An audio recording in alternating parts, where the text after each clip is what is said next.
नमस्कार।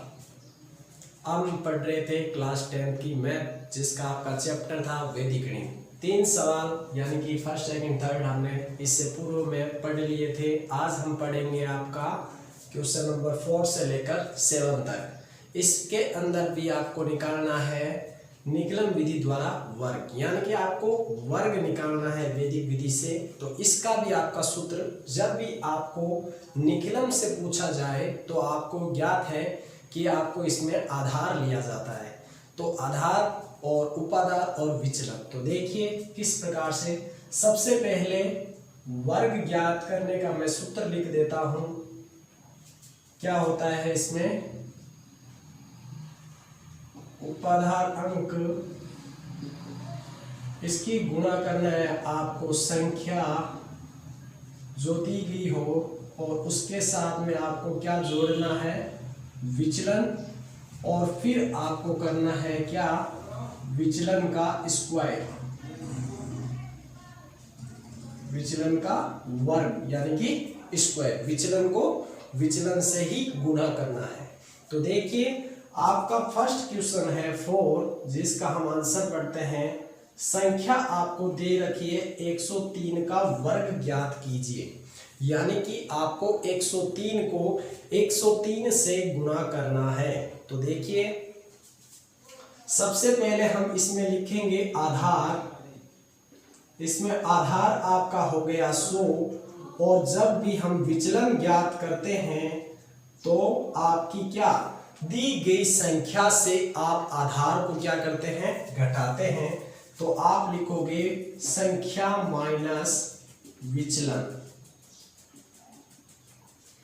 तो देखिए जो संख्या आपको दी गई थी 103, उसमें से जब आप क्या घटाएंगे विचलन ज्ञात करने में? संख्या माइनस आधार, आधार आपका है 100, तो आपका विचलन आपको 0.3 या फिर आपको 3 प्राप्त हो चुका है। अब हमें इसको इस सूत्र के जरिए लिखना है। तो उपाधार अंक यदि आपका कुछ भी ना हो तो आप उसके स्थान पर क्या रखेंगे? आप 1, क्योंकि 1 को किसी भी संख्या से गुणा करने पर उसमें कोई भी परिवर्तन नहीं होता है। तो देखिए सूत्र है आपका उपाधार अंक गुणा संख्या प्लस विचलन, और विचलन का क्या करना है आपको? स्क्वायर। तो उपाधार अंक आपका कुछ भी नहीं है, तो हमने यहाँ पे आपका रखा आपका 1। उसके पश्चात आपकी संख्या जो आपको क्वेश्चन के अंदर दे रखी है तो आपकी है 103, तो हम लिखेंगे आपका 103। फिर विचलन जोड़ेंगे, तो विचलन हमें ज्ञात हुआ था कितना? 0.3, तो ये 0.3 या फिर आप यहाँ पे 3 भी लिख सकते हैं। उसके बाद में आपके विचलन का स्क्वायर, तो 0.3 का जब हम स्क्वायर करेंगे तो वो जो आंसर आपको प्राप्त होगा वो लिखना है। तो देखिए 1 का आपका 1 गुणा 103 में जब आपने 3 को जोड़ा तो आपको प्राप्त हुआ 106, और जब 3 का हम स्क्वायर करते हैं 3 गुणा 3, तो 3 दिया 9 होता है आपका। तो आप यहाँ पे लिखोगे 9। अब आपको ध्यान ये रखना है, आपको 0.3 से जब 3 को गुणा करोगे तो 0.9 भी आएगा, या फिर आपने यहाँ पे आपने 3 रखा तो 3 का स्क्वायर 9 आया।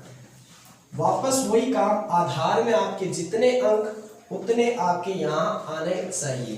तो आधार में आपके कितने हैं? 2 0, तो यहाँ संख्या आपकी 1 बनी है, तो इस 9 के पूर्व में हम क्या लगाएंगे? 0, क्योंकि संख्या को आपको 2 अंकों की बनाएंगे।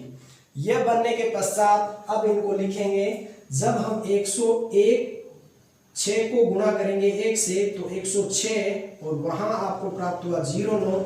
जब हम इसका ऑब्लिक हटा देंगे तो 106 और 0.9, यह आपका आंसर आ गया किसका?